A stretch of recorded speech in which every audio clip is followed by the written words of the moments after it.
Solid দিয়ে তোমার জন্য।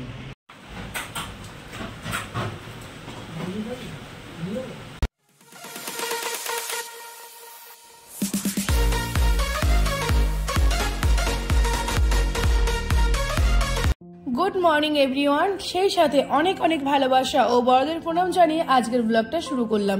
আশা করছি প্রতিদিনের মতো আজকের ব্লগটাও তোমাদের ভীষণ ভালো লাগবে। ব্লগের শুরুতেই বলে দিচ্ছি, যদি আমার ব্লগটা ভালো লাগে তাহলে প্লিজ আমার চ্যানেলটিকে সাবস্ক্রাইব করো ইউটিউব, আর যারা ফেসবুক থেকে দেখছো তারা একটু ফলো করে দিও। সেই সাথে কিন্তু লাইক কমেন্ট করতে কিন্তু একদম ভুলো না। লাইক কমেন্ট হচ্ছে একটা কন্টেন্ট ক্রিয়েটরের সব থেকে বড় পাওয়া। চলো চলো, আজকে যে ভিডিওটা দেখছো আর আমি যেটা তোমাদের দেখাচ্ছি এটা আমারই গাফিলতি। এটা প্রায় সপ্তাহখানিক আগে শুট করা হয়েছিল, কিন্তু এই ব্লগটা যদি আমি একসাথে দিতাম অনেকটা লং হয়ে যেত, তোমরাই বোরিং হয়ে যেতে, তাই আমি পার্ট করে শেয়ার করছি। ওই যেদিন বাচ্চাদের জন্য কেনাকাটা করতে এসেছিলাম কাছড়াপাড়ায়, সেদিনের ভিডিও এটা। ওই দেখো তোমাদের দাদা চলে আসলো, আমাদের কেনাকাটা হয়ে গেছে।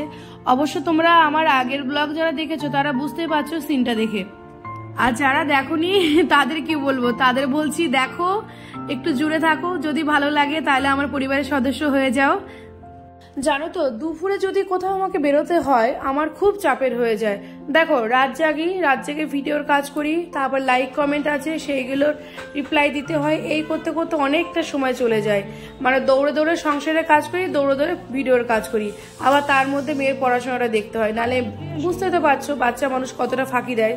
কি আর করবো বলো, বেরোতে হলো, বেরোলাম। তাছাড়া একদিকে বেরিয়ে আবার ভালোই করেছে, এখন না বিকেল শুরু হলেই বৃষ্টি শুরু হয়ে যায়। বাচ্চা কাচ্চা নিয়ে না বাইকেও অতটা দূর যাওয়া যায় না, বৃষ্টি হলে খুব সমস্যা। এখানে এসে দেখলাম বাবা, এই রেস্টুরেন্টটা বছর ডেকোরেশন চেঞ্জ করে, মানে এত বিক্রি হয় এখানে, কি আর বলবো। বছর কেন, ইচ্ছা করলে 6 মাস অন্তরও চেঞ্জ করতে পারবে। এটা কিন্তু কাছড়াপাড়ার আমিন ফাস্টফুড সেন্টার। এখানে আমরা কত বছর ধরে বিরিয়ানি খাই, আমি মানে 8-9 বছর ধরে এখানে বিরিয়ানি খাচ্ছি। আমি আসলে এখানেই খাবো, এখানকার বিরিয়ানি আমার যা লাগে অসম। আগে একটা সময় প্রচুর বিরিয়ানি খেতাম, বিরিয়ানি আমার বরাবর খুব ভালো লাগে। যখন বরমশার সাথে কলকাতা ছিলাম তখন তো প্রতিদিন রাত্রে ডিনার হতো বিরিয়ানি, নাই ডিম বিরিয়ানি, নাই চিকেন বিরিয়ানি, নাই আলু বিরিয়ানি, মানে যাই হবে বিরিয়ানির উপর দিয়ে। আচ্ছা, আমার মতো তোমরা কে কে ভালোবাসো বিরিয়ানি খেতে? আমি তো বিরিয়ানি প্রিয় লোক। চটপট কমেন্ট করে জানাবে কিন্তু বন্ধুরা, আমি কিন্তু তোমাদের কমেন্টের আশায় থাকি। আমরা যেহেতু 4 জন ছিলাম, কচি কাঁচা হতে পারে বাবা, ওরা জানো কি ভালোবাসে বিরিয়ানি খেতে, তাই আমরা ফ্যামিলি প্যাকেজই নিয়েছিলাম।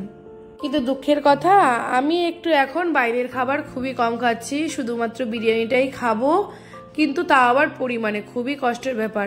আর এখানে মনে হয় এখন আমরা 4:10 খেতে বসেছি, আর 4:10 মানে এখানে বিরিয়ানি প্রায় শেষের দিকে। এখানে ঢুকেই দেখলাম শুধুমাত্র বিরিয়ানিটুকুই আছে, না গ্রিন চাটনি আছে, না চিকেন কষা আছে, কিছুই নেই। যা আছে তাই দিয়েই খাবো, খিদে লেগেছে। তাছাড়া এখানকার বিরিয়ানি যে সুস্বাদু করে না, এইভাবেও খাওয়া যায়। আমি এখন ইদানিং ক্যামেরা করায় তো ব্যস্ত থাকি, এদিক ওদিক গেলে নিজের ভিডিওর কাজগুলো নিজেই করি, নিজেই ক্যামেরা করি। আর এই কারণেই তোমাদের দাদা এই দেখো সার্ভ করছে, তোমাদের দাদাই রেডি করে দিয়েছে। কি কপাল খুলে গেছে আমার, আর আমি বসে খাচ্ছি, তাই না? কপাল খুলে গেছে। আর এই ভিডিওটার সাউন্ড দিতে গিয়ে আবার বিরিয়ানি খেতে ইচ্ছে করেছে। আহারে, দেখলে খুব মন চায়, তোমাদের মন চায়, আমার খুব মন চায় জানো। ফোনে ভালো খাবারের পোস্ট দেখলে আবার মন চায়, পরের দিন আমি দেখে পরের দিন আবার সেটা নিজে রান্না করে খাই। মন ভরে পেট ভরে তৃপ্তি করে খেলাম, কিন্তু পেট ভরে না, মন ভরে। কি করব বলো, পেট ভরে খেলে তো আর আমি আর বাঁচবো না, তাই যেইটুকু খেতে হয় সেইটুকুই খেলাম। খেয়ে দিয়ে বাচ্চাগুলোকে নিয়ে এবার বাড়ির উদ্দেশ্যে বেরিয়ে পড়েছি।